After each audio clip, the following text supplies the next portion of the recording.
Que bom, chegamos ao nosso 24º momento, 24º encontro e chegamos também ao 6º capítulo do Evangelho de João.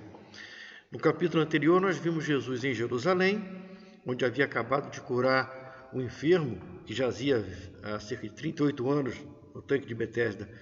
Ele cura esse enfermo e é dia de sábado, e isso trouxe uma série de problemas naquele momento para Jesus, onde ele foi arguído, questionado pelos escribas, fariseus, por aqueles homens que defendiam a lei mosaica. Jesus tinha acabado de quebrar um dos preceitos, ele tinha feito uma cura no sábado, e, agravando, fez com que o paralítico andasse e carregasse o leito no dia de sábado. E piorando a situação, Jesus se declarando filho de Deus. Então teve um momento de dureza ali, de diálogo ríspido, Jesus se defendeu, se apresentou, se revelou, na verdade. E de repente João, agora que está escrevendo o evangelho para a gente, vai tirar o seu leitor lá de Jerusalém e vai transportar direto lá para o Mar da Galileia. Parece que João não tem muita preocupação com cronologia ou com certos detalhes que os outros evangelistas tiveram. Ele escolhe o momento, ele coloca o momento, porque ele tem um propósito. Qual é o propósito de João? Evidenciar que Jesus é o Messias, Jesus é o Filho de Deus, Jesus é o nosso Salvador. Então ele quer mostrar isso aí, então ele pega da vida de Jesus o que ele acha que é importante e coloca. Ele quer mostrar que Jesus é o Messias prometido. Vamos ao texto? A gente vai lendo com calma e vai tirando proveito desse texto. Vamos lá. Então, a partir do primeiro versículo do capítulo 6 do Evangelho de João, você vai encontrar assim. Depois dessas coisas, que coisas? João está se referindo à cura do enfermo, lá no dia de sábado, o diálogo que o Senhor teve com os escribas fariseus. Então, depois dessa situação, atravessou Jesus o mar da Galileia, que é o de Tiberíades. Então já tirou a gente lá de Jerusalém, já levou lá para o norte, lá para o mar da Galileia de Tiberíades. Esse nome Tiberíades foi dado por Herodes Antipas, em homenagem ao imperador romano Tibério César, isso no ano 20 a.C. Então Herodes, vassalo romano, ele vai mudar o nome do mar da Galileia para mar de Tiberíades, em função de uma homenagem ao imperador da época, Tibério César. E, na verdade, aquilo não é nem um mar, aquilo é um lago, é um grande lago, não é um mar, é um grande lago, mas pelo tamanho e extensão, os homens daquela época julgavam como se fosse um mar.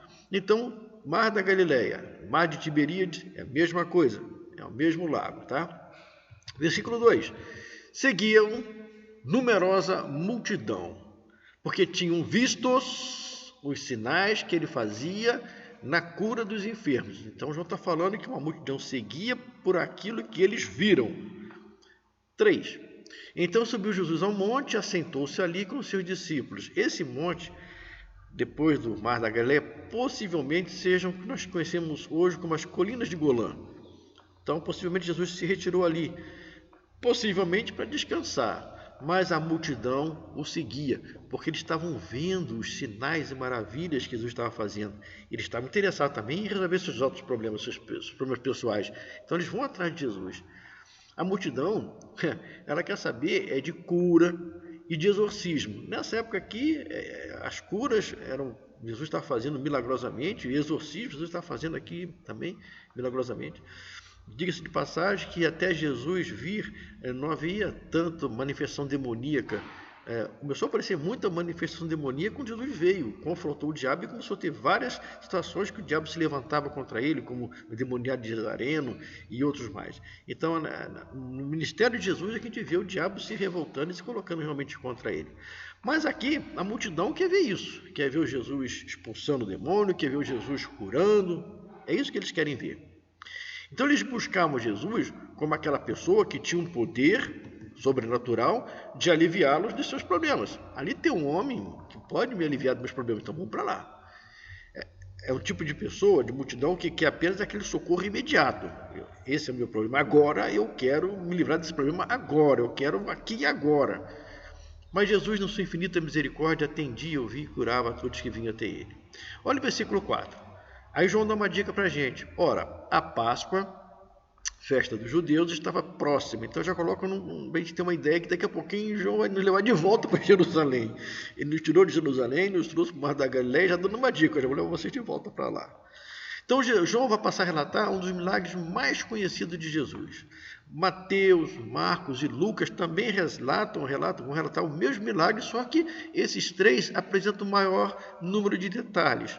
Por exemplo, esses três, Mateus, Marcos e Lucas, vão mostrar para a gente que realmente Jesus estava cansado. Não tinham nem tempo sequer para comer, porque a multidão está ali o tempo todo. E ao mesmo tempo, eles mostram para a gente que Jesus aqui estava abatido, porque chegou até ele a notícia de que João Batista tinha sido decapitado pelo Herodes Antipas, o mesmo Herodes Antipas que mudou o mar da Galileia para o mar de Tiberíades. Então chega para Jesus a notícia que o João já estava morto, decapitado. Então acho que havia um abatimento também ali. Olha o versículo 5.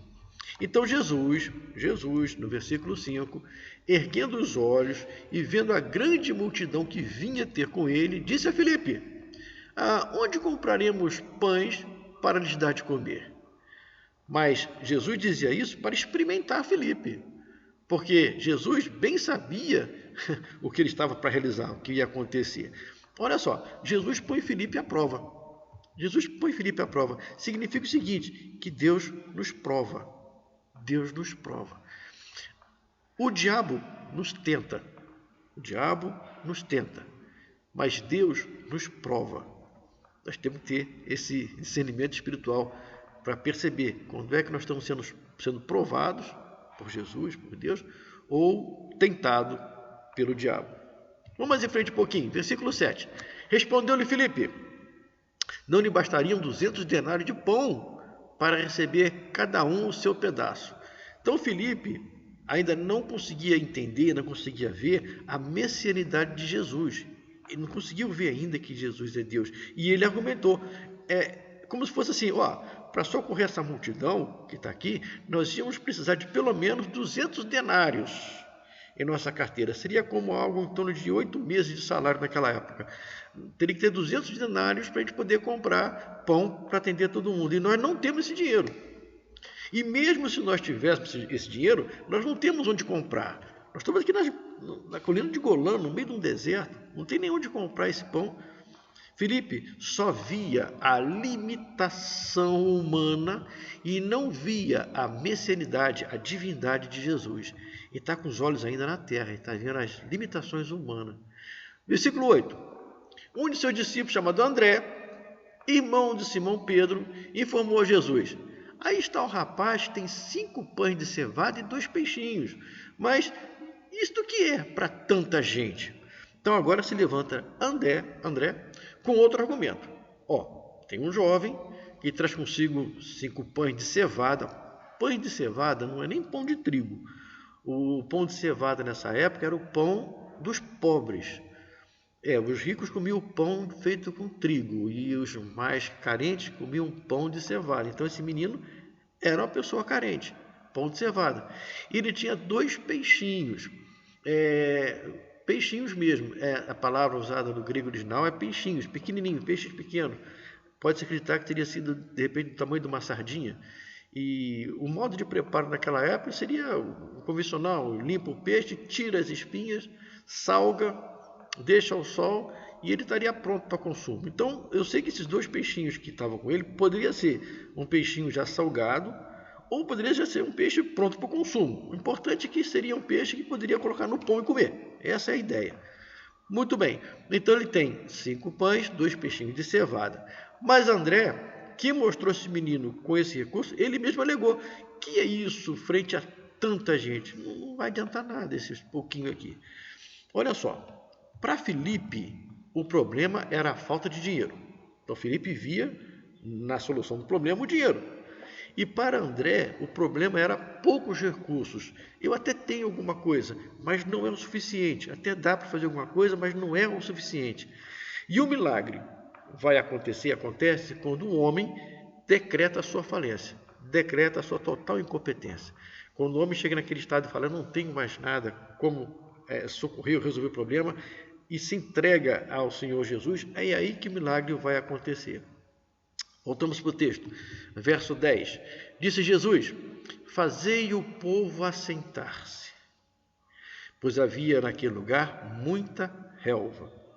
Assentaram-se, pois, os homens em número de quase 5.000. Assentaram-se calmamente na relva diante de Jesus, que estava prestes a realizar mais um milagre.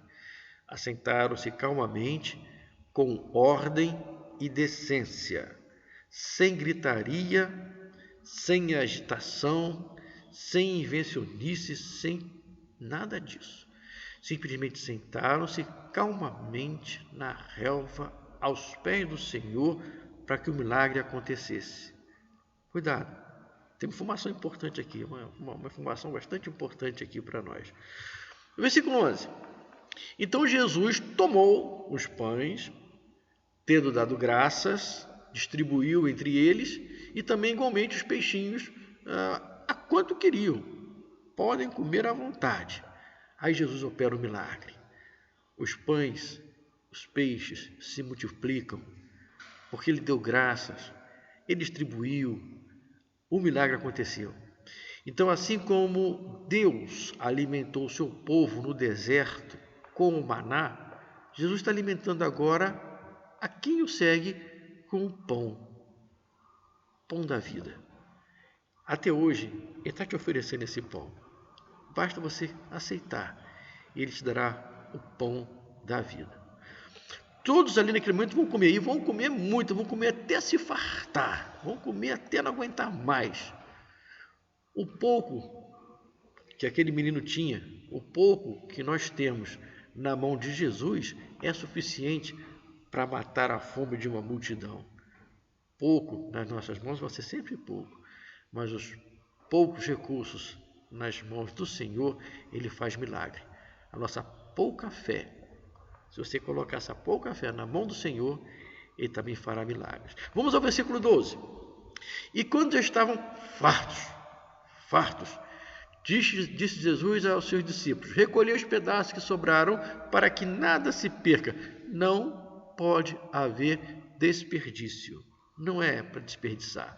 Aí o versículo 13. Assim, pois, o fizeram e encheram 12 cestos de pedaços com 5 pães de cevada. Então fizeram o que o Senhor mandou, comeram e recolheram 12 cestos de pães dos 5 pães de cevadas que sobraram dos que haviam comido. O interessante aqui é que só sobrou o pão. O peixe não sobrou, não. Ou pelo menos João não viu, porque João só escreveu para a gente que só sobrou pão. Pão de cevada, pão do pobre. Eu acho que o peixe estava mais gostoso, não sei. Mas a verdade é que João fala para a gente que só sobrou pão. 14. Havendo, pois, os homens, vendo, pois, os homens o sinal que Jesus fizera, disseram-lhe: este é verdadeiramente o profeta que deveria vir. Agora eles reconheceram que Jesus era o profeta que verdadeiramente deveria vir ao mundo. A palavra profeta, de repente, poderia ser tipo Messias, que verdadeiramente haveria de ver o mundo. Mas por que usar o profeta? Porque ainda não viram ali ainda a pessoa do Messias. Olha só, esse Jesus Nazareno que está aí, ele está curando enfermos, ele está expulsando demônios. E agora, ele está dando de comer. Rapaz, nossos problemas estão resolvidos. Nós temos aqui do nosso lado um homem que cura nossas enfermidades, que expulsa os demônios que estão nos atrapalhando e ainda por cima mata a nossa fome física. Está resolvendo os problemas. A vida agora fica mais fácil. Infelizmente, muitos se achegam a Cristo apenas e tão somente para terem seus problemas pessoais imediatos resolvidos. Essa é uma verdade que está aqui e infelizmente a gente evidencia no nosso dia a dia. Muita gente só procura a Cristo para resolver o seu problema imediato. Só para aquele momento ali resolver aquele problema e é isso que eu preciso, mais nada. Poucos são aqueles que se achegam a Cristo dizendo: Senhor, só tenho 5 pães e 2 peixinhos. Isso é tudo que eu tenho e o que eu sou. Usa-me para engrandecimento do teu reino. Toma tudo o que eu tenho, tudo o que eu sou e usa para engrandecimento do seu reino. Mas não. Me ensinaram que eu nasci para ser cabeça e não cauda. Me ensinaram que eu sou filho do rei. Me ensinaram que o meu pastor é Jesus e nada me faltará. Quantos erros nós vemos hoje em dia. João, o evangelista, está combatendo os erros que ele viu naquela igreja primitiva, aquela que estava nascendo, aquelas heresias que botavam à prova a messianidade de Jesus. E quantas coisas a gente vê dentro das nossas igrejas acontecendo que são verdadeiras heresias, absurdas, que tiram o homem da presença de Deus. Olha só, o Salmo 23 é um exemplo muito bom. Eu uso esse exemplo muitas vezes. Quando traduziu-se do hebraico para a língua portuguesa, vamos dizer assim, o Salmo 23 começa assim: o Senhor é meu pastor e Ele não me faltará. Aí introduziram a palavra nada. Quando fizeram essa tradução, colocaram essa palavra nada não consta do texto original. Então, o Senhor é meu pastor e nada me faltará, não é isso que está lá no original. O que está no original é: o Senhor é meu pastor e Ele não me faltará. É por isso que ele fala mais lá embaixo: ainda que eu ande pelo vale da sombra da morte, ainda que eu ande entubado num hospital com Covid, ainda que eu veja minha vida expirando, eu sei que Tu estás comigo. Ainda que eu ande pelo vale da sombra da morte, não temerei mal algum, porque eu sei que Tu estás comigo. Essa é o forte do Salmo 23. Não é que nada vai me faltar. Porque senão, a pessoa entra para a igreja, escuta essa informação: olha, se você vir para a igreja, nada vai te faltar. E entra na igreja e começa a ver as coisas faltando. Faltando na sua vida, na sua casa. Vai botar em xeque a informação que receberam. É por isso que o original é: o Senhor é o meu pastor e Ele não me faltará, ainda que as coisas sejam ruins, ao ponto de eu chegar no vale da sombra da morte. Mas não tem problema, eu sei que Ele está comigo. O Senhor está comigo, o Senhor tem sempre o melhor para nos dar. A vontade do Senhor é sempre santa, perfeita e agradável. Essa é a verdade. A minha vontade é mesquinha. A minha vontade é humana, é carnal, é mesquinha. Mas a vontade do Senhor para mim é santa, perfeita e agradável. Aí João vai terminar o texto, no versículo 15, colocando assim: sabendo, pois, que estavam para vir muitos para arrebatá-lo. Jesus está sabendo que as pessoas vêm para arrebatar. Arrebatar é de ser pego à força. Para levar e proclamar ele como rei, ele se retira novamente, sozinho, para o monte, lá para as colinas de Golã. O Messias que eles esperavam, que esses homens esperavam, ele tinha que se portar como um rei. Ele tinha que receber a aclamação daqueles 5.000 homens que estavam ali e praticamente montar um exército já contra os romanos. Já ali ele levantaria um exército, 5.000 homens contra os romanos. Mas Jesus se afastou deles. Jesus virou as costas e se afastou deles. Jesus é sim o nosso rei, ele é o nosso rei, ele já reina em nossos corações.